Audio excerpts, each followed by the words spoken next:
TRE está nos premiando aqui, a Justiça Eleitoral em Santa Catarina, com essa cartilha, né, com guia do eleitor, que é um negócio realmente muito bem produzido, muito didático, eu mostro para o nosso telespectador.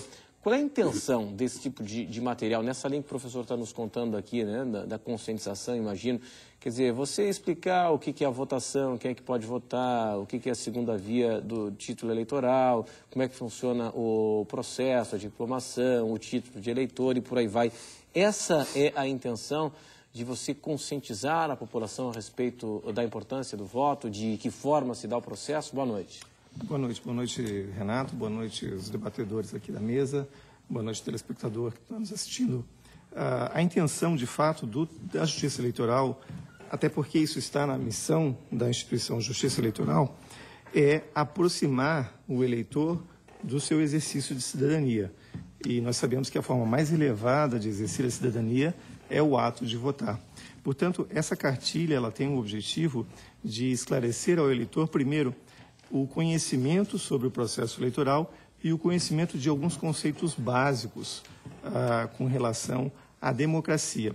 Na verdade, o eleitor, nós entendemos que o eleitor, ele apresenta um certo grau de desinteresse até elevado pelo processo eleitoral, porque ele desconhece muitos conceitos básicos relativos ao nosso regime democrático.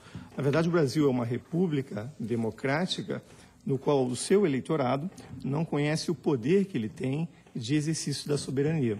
Então, quando nós fizemos isso, na verdade, todos os órgãos da Justiça Eleitoral, eles procuram difundir esses conhecimentos. O objetivo é levar ao eleitor esses conhecimentos para que ele possa efetivamente exercer com plenitude a sua cidadania.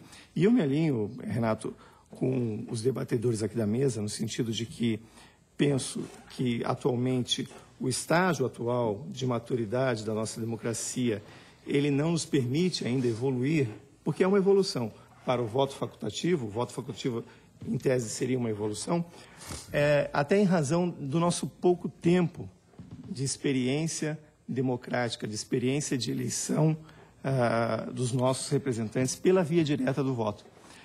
Só fazendo um pequeno recorte histórico, se me permitem, nós temos aproximadamente 25, 26 anos da chamada redemocratização.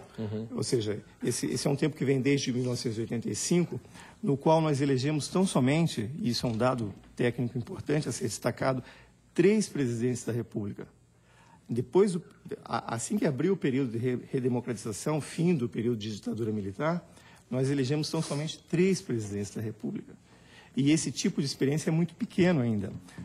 Nós elegemos o presidente Fernando Collor de Mello, que sofreu o processo de impeachment, como falou o promotor Renato Sá. Nós tivemos a eleição do presidente Fernando Henrique Cardoso, que quis ficar 8 anos, até em razão do Instituto da Reeleição. E nós tivemos a eleição do presidente Lula, que também utilizou o Instituto da Reeleição para ficar 8 anos. Então, isso faz com que o eleitor brasileiro ainda não tenha maturidade suficiente para ser guiado ao voto facultativo. Eu entendo, por exemplo, que o comparecimento maciço dos eleitores às urnas impõe maior legitimidade, sim, ao governante eleito, porque ele terá ali o respaldo popular.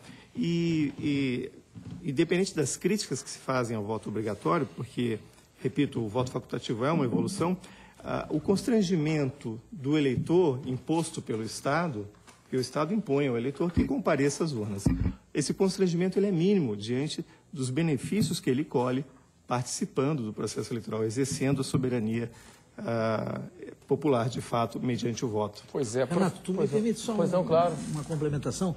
Na verdade, indo ao passado, né, mais ainda, se nós considerarmos o período da chamada Nova República, não estou me referindo à Nova República Tancredo Neves, estou me referindo àquela que sucedeu à antiga República, com o voto, com os eleitores que só podiam se inscrever se tivesse uma renda mensal mínima de 150 mil réis, senão o cidadão não era cidadão e não era eleitor. Depois disso, nós temos eleição de Getúlio Vargas, eleição, depois ditadura, né? Ditadura, depois eleição. Temos Juscelino Kubitschek, e temos Jânio Quadros. Então, se nós somarmos, nós temos 6 presidentes da República, não é? Nessa nossa história de 100 anos. De regime democrático em 100 anos. De 100 anos de república. Então, essa expressão, eu vou empregar com cuidado, a nossa cultura política ainda é incipiente. Nós somos crianças ainda politicamente, e temos que reconhecer isso. E ainda nesse sentido, professor,